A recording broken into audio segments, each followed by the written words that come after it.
Hey, Carolyn. Hey, I'm just going to share my screen and get started. Good to have you on as well. And... All right, everyone, let me share my screen and we will get underway. Alrighty. Can you see that? Fantastic. All right. Feel free to jump out and ask questions. For those of you who don't know who I am, my name's Alison Wheeler, and I am a business coach, a high performance coach. I have been coaching for many years now. I'm also an Amazon author and bestseller as well. My book is called Living from the Inside Out, How to Become a Modern Day Wonder Woman. But today we are talking about time management hacks. How do you actually feel like you're in control of your time? How do you gain more time in your life? Most people, certainly from years of speaking to people, are looking for more freedom, and time can really kick your butt, right? Like you feel like you don't have enough of it. There's never enough to go around. It's such an interesting conversation. And so often people say, oh, I don't have time for this, I don't have time for that. But when we really crunch it right down, and often my first question is, do you have a schedule? And often the answer to that is no. Well, then my next question would be, well, how do you know you don't have time? How do you know you don't have time if you don't have a schedule? What are you running to? Is time running you, or are you running time? And there are really those two choices. Either you will be in control of your time, or time will be in control of you. And it is a choice.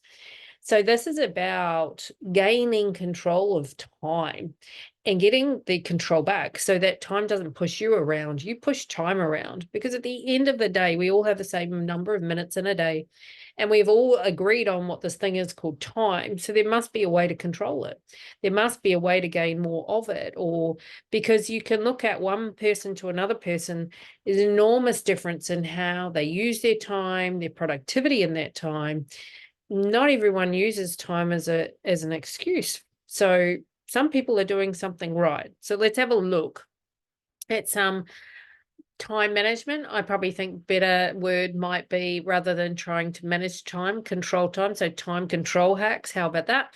And so that we can work a lot smarter and actually have the freedom that we really want to be able to do those things that are actually important to us. Because at the end of the day, man, do we fill in a lot of time doing stuff that's not.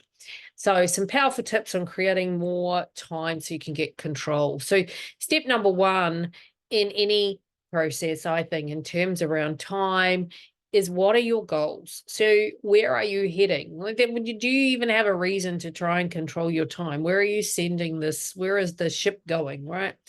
So the very first step in gaining control of time is to set very specific goals, because that's the foundation of how you're going to use your time. And I always suggest to people, not just business goals, across your life, right? Because that's where your priorities are going to sit.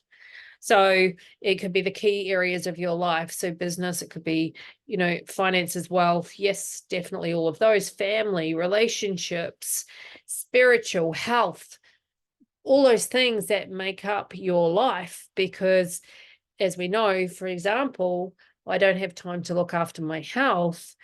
Well, do you have time to be sick? Probably not. So if you don't have time to be sick, well, you're probably going to need to have time to look after your health. I don't have time to put enough work into my business. Well, do you have time to be broke? Well, probably not. So, it's around those priorities. So prioritizing, picking those key areas that are your values, that are very, very important to you, and prioritizing around those. And a goal is a big, I did a webinar last week on goals. So the goal is the big overview goal, right? And then we chunk that right down into its parts. And those bits are the things that are going to go into your schedule. And I really like Stephen Covey's approach in terms of how do you run your time? How do you run your day? Where do you put your focus? And most people put their focus in everything's urgent and important. You know, the person that's running around dealing with in crisis, everyone's fighting for your attention. Everything's important. You know, spending all of your time here is the person leading to burnout, right? Because you're constantly firefighting, never actually getting ahead of anything. So yeah, it is really urgent. And yes, it is really important. But spending all of your time here is, you just don't get out of that mode. And then we have urgent, not important. So these are all, if we look at that, which is, I've gone to number 3, but I think this is all your non-busy work, things that interrupt you. The place you want to spend most of your time is in not urgent, but important. So this is the critical thinking. So that is where you can have that bigger picture overview, right? So looking at where am I heading, planning, getting prepared. So it's really is going to, it saves so much time. It stops the fires from happening. So rather than being the person who's putting out fires all the time, you are in fire prevention mode. And when you're in number 2, so why get to the point where you need to be putting out fires? This is like doing your, for example, in your business, rather than wait to the end of the quarter or the end of the year to do your taxes and your bookwork, you know, you do it every week or every quarter, or stay on top of it, right? I was talking to someone recently, and I think they had 800 unreconciled items in their Xero account, and it was really bogging them down. And they were like, everything was becoming urgent and important. But because they weren't on top of that, they had no space to focus, and they didn't actually know where their business was at, right? So if you've got 800 unreconciled things in your Xero account, your accounting software, your bookkeeping software, how can you know where your money's at? You can't. So that's putting yourself into flight and fight mode. So urgent and important is being in fight and flight mode all of the time. So how can you be really the true leader of your life to move out of necessity and into quality? Then we've got not urgent, not important, basically just stuff that really doesn't need to be in there. You know, what is that those mindless activities? Like if you look at this thing, the phone, oh my goodness, how much time does that use up? If you check your activity, right? Like I've done this activity with my daughter. I do it quite regularly. I ask her, okay, let's have a look at your activity. And she's like, oh, I haven't spent, I've only spent this much time. I'm like, all right, well, let's look. And she's always shocked, and I'm always shocked. The same when I look at my usage, and I'm thinking, well, how much of my phone usage was really important? Well, heaps wasn't. And it's a discipline. So to stay out of the wastage zone, this is where the discipline comes in, right? So rather than doing the planning and the preparation, we can get into these time wasting activities as avoidance of the things that are really important. So these, rather than answering an important email, right, we can go into, oh, I'll just check my junk emails first, or I'll just have a quick read of it and I'll come back later, all of which is causing more you to waste a lot of time. And the other thing is too, in terms of time saving tips, is stop doing double work. What I mean by that is, let's say you open an email, you read it, but you don't, and it requires action and you don't act on it then. You close the email. Now it's on your mind because you know that you've got to act on this email. So it's chewing up energy and attention units. You now got to remember to come back to it, to act on it. So then several hours later, several days later, you come back, you've got to read the whole thing again because it's time's gone on. And then you've got to action it. That's if you action it the second time. So now you've literally created 2 times the work, plus all of the mental energy and the attention that has gone on to those emails that you haven't done. It's the same with putting dishes in the dishwasher. You know, do you put them on the bench? Do you wash your dishes? Or do you put them there? I'll come back to that later. Where you're creating double work. Where can you eliminate double work? Because There will be so many places that you can eliminate double work and give yourself so much time back. Complete tasks. It is a game changer. Where are you not completing tasks? Where are unfinished tasks? Go around and tidy that up and create the discipline of finishing tasks so you can gain time back. And then I always think one of the best ways with respect to this is to do a time audit. Actually write out how you spend your time. Document it for a 24 to 48 hour period. Literally write down what you do every 5 minutes, every 10 minutes, all along the way. Write down how are you using your time. And then you can go through with honesty and look at, okay, where am I wasting time? Where am I wasting? What can go? Well, because if you are saying I don't have enough time, well, you're really likely saying I don't have enough time for the things that are really important to me, but I am filling up my time with things that aren't. So where can you eliminate, when you've done your time audit, where can you eliminate the things that aren't actually that important? Where maybe do you actually need to say no? Where do you need to say yes more? So time auditing is a great, great tool to really get a reality check. And I would always suggest you time audit before you do a time schedule. So you need to create a strategic plan. So once you've got your goals, then you do your plan, right? So we've done our time audit. We've created our goals. We have a plan. We have our targets. We do our time audit. So we know how we're using our time now. We know what we now need to put in our time because we've got our goals. We know what's important to us, our priorities. We're going to focus on the things that are urgent, that are important but not urgent, so we're not firefighting. And we have targets, and the targets are break it right down, your goal into the plan on how you're going to achieve the goal, into the targets and the doing. What are you going to do to get there? And that's the structure. And work on the most important things first. So obviously, if you want to control time, if you don't have a schedule, you're probably going to guess that I recommend you have one. A very structured schedule. And I know, right, like most people want to fight the idea of having a schedule. I get it, because you feel like you have less freedom and less time. But it's a bit like playing a game of football or soccer or rugby. If you don't have boundaries and lines, it's not a very good game. It's a mess, right? So your structure, your schedule, is the boundaries and the lines. You know where you're going to play. Put everything on your schedule. And I mean everything you do. Schedule it all out, right? Put it in your schedule. You've just done a time audit, so then you know what you need to put into your schedule and things that you can take out. Start by putting in the most important things first.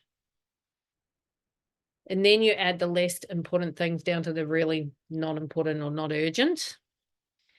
And if there are things that you know you avoid and procrastinate on, I highly suggest you eat the frog.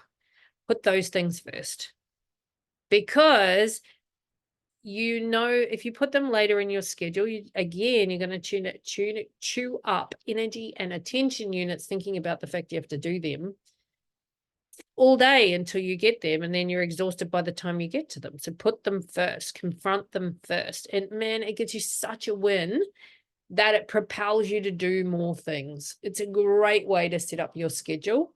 I try to put in all of the things that I don't like doing at all. I put them in first to get them out of the way. It's a bit like ripping the Band-Aid right off. Like, it's better to rip the Band-Aid off quickly than painfully and slowly. So in running a schedule, as much as me might not want to admit it, it actually will allow you way more time. And if you're not used to having a schedule, it's discipline. Have the schedule visual, have the schedule where you check on it on a regular basis so that you stick to it. Maybe you need to set up alarms on your phone for your schedule so that you can stick to it. So here's an example of a 24-hour schedule. So this is a full schedule, right? So this is a Grant Cardone example of schedule, but it literally runs every section of your day. Literally everything is in here. And it allows you to know exactly where you need to be, exactly what you're doing, where and when. So I highly recommend having a super disciplined schedule. And one of the things I would put in your schedule is what time are you going to wake up? Because that's when it starts. That's when you do. What time are you waking up every day? What time are you committing to waking up? Because what time you commit to waking up will then allow you to work out what time do you need to go to sleep so that you get decent sleep. Sleep's a superpower. It's not something to be avoided. It is absolutely a superpower, and we require it to function, and we require it to function at a high level.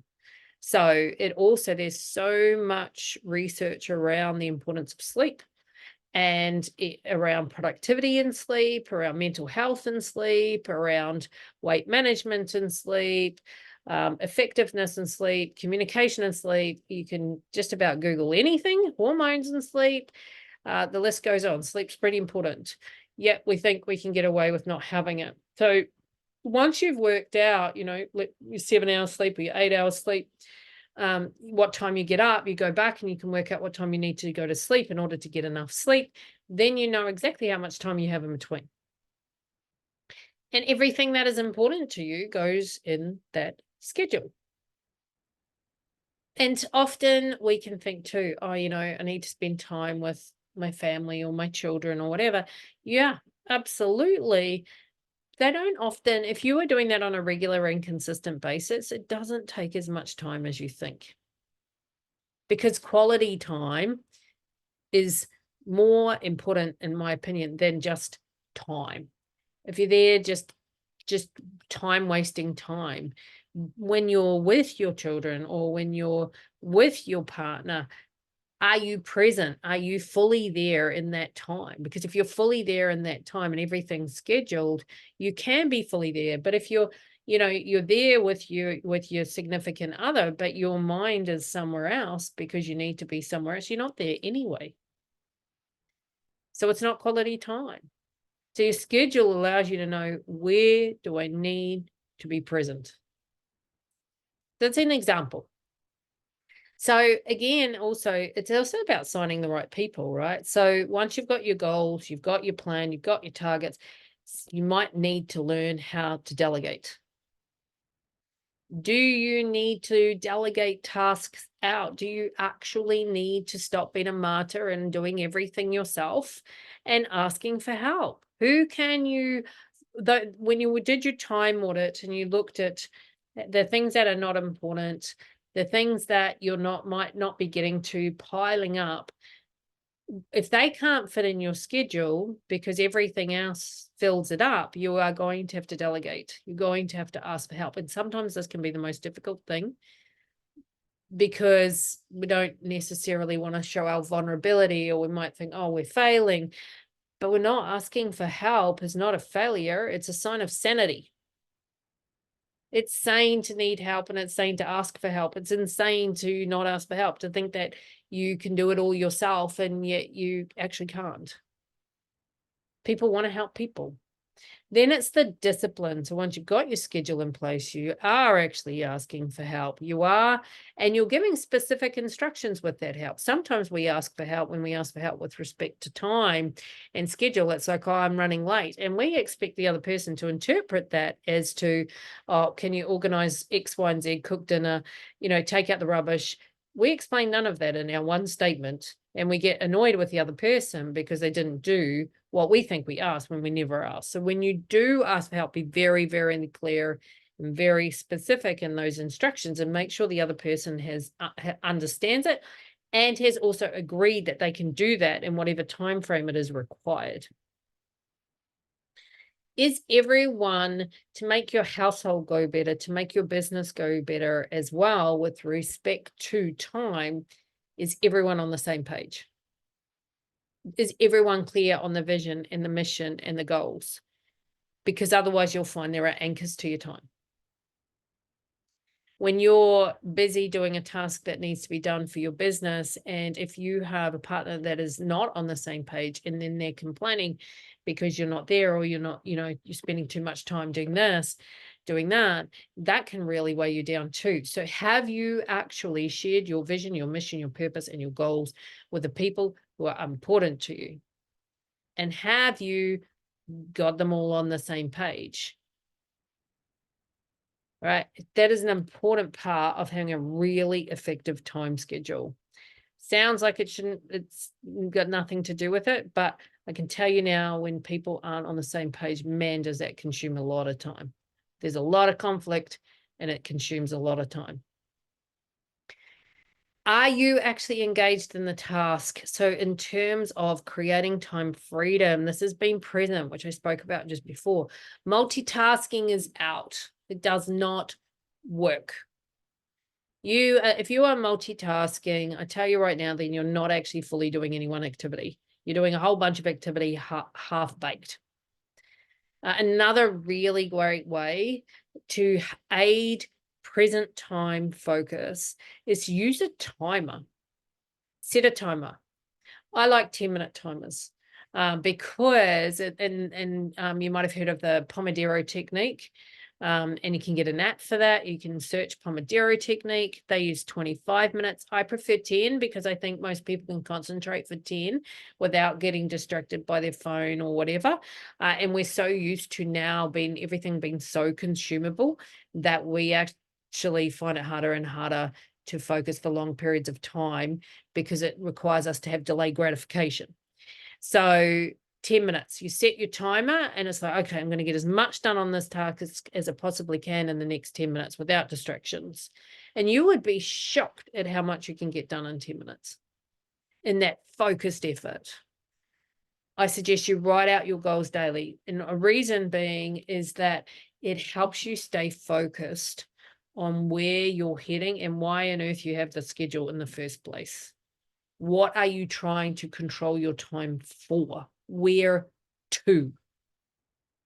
Write out daily targets. So from those goals that you've written out each day, what are your targets? What are the achievable things that you are going to hit that day towards your goals? So if it was a health goal, maybe one of the targets is you're going to drink 8 glasses of water today. Do a 20-minute workout. If it's a business goal, maybe you're going to contact 10 people today as the target, right? You're a business goal. I'm building $1 million business.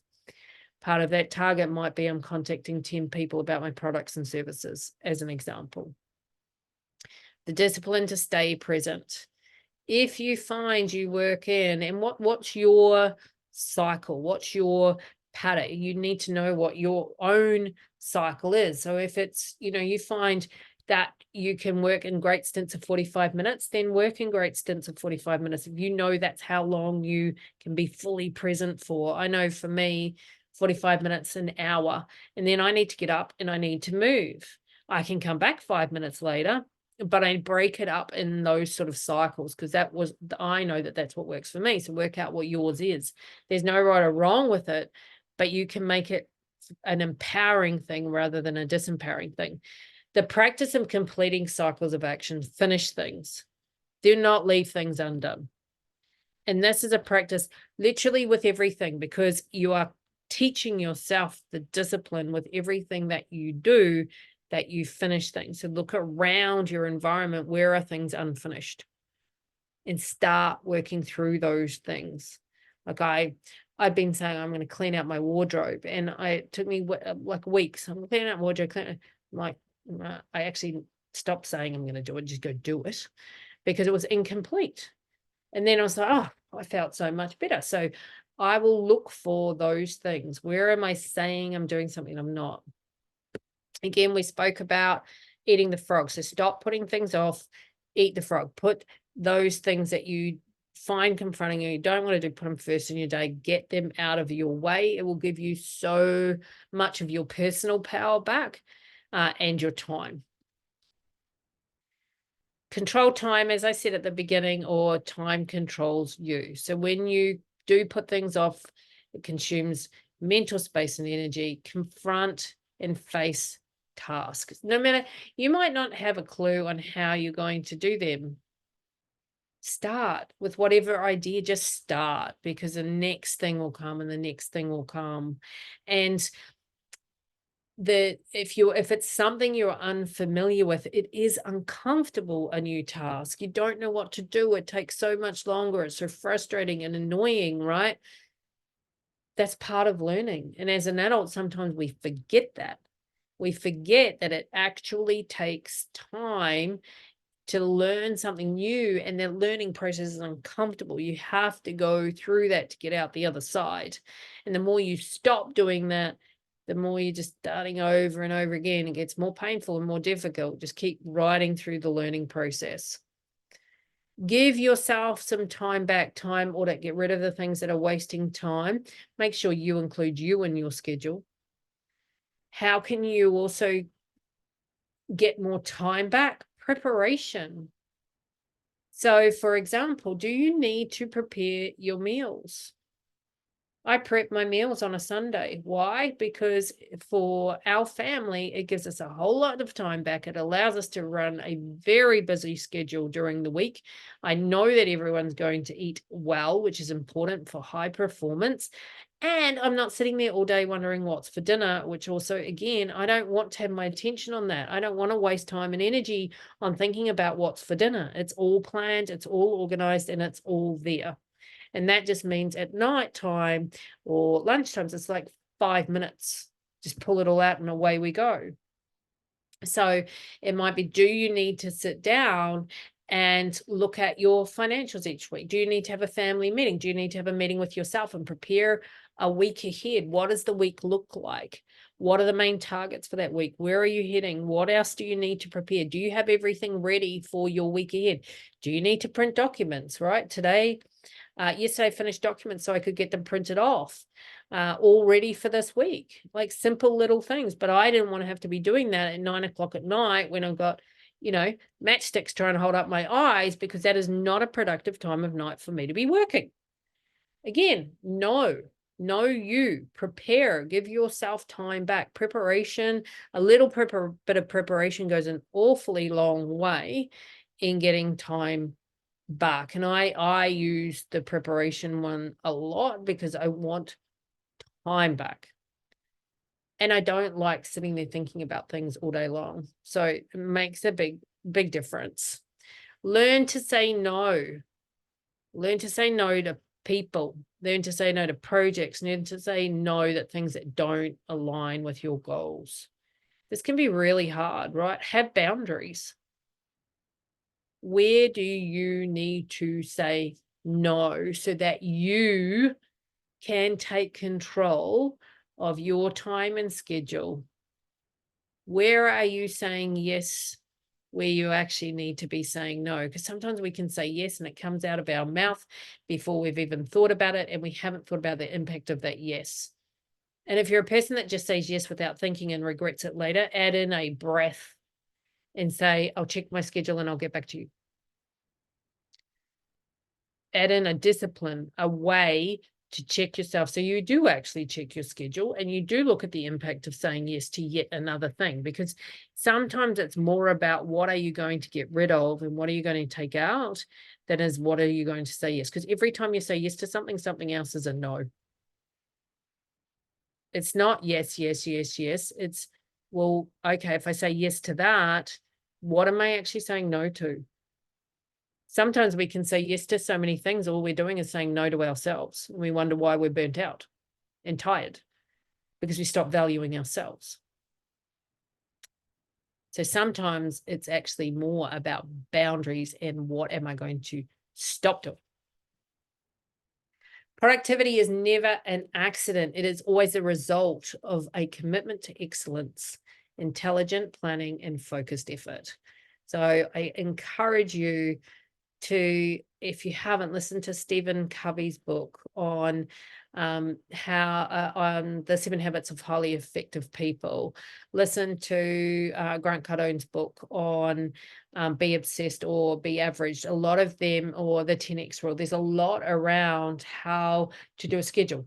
If speak to me, right? I can help you put a schedule together. It is so important to be running your own time. And so for anyone who's listening to this, you are more than welcome to book in a strategy session to discuss. I will drop the link into to the notes. But otherwise, thank you, everybody. I am going to stop my screen share. Thanks everyone for jumping on or listening. If you, Carolyn, if you've got, I know that you're here live with me. If you have any questions or comments, do feel free to jump out, or a key takeaway, feel free to jump out.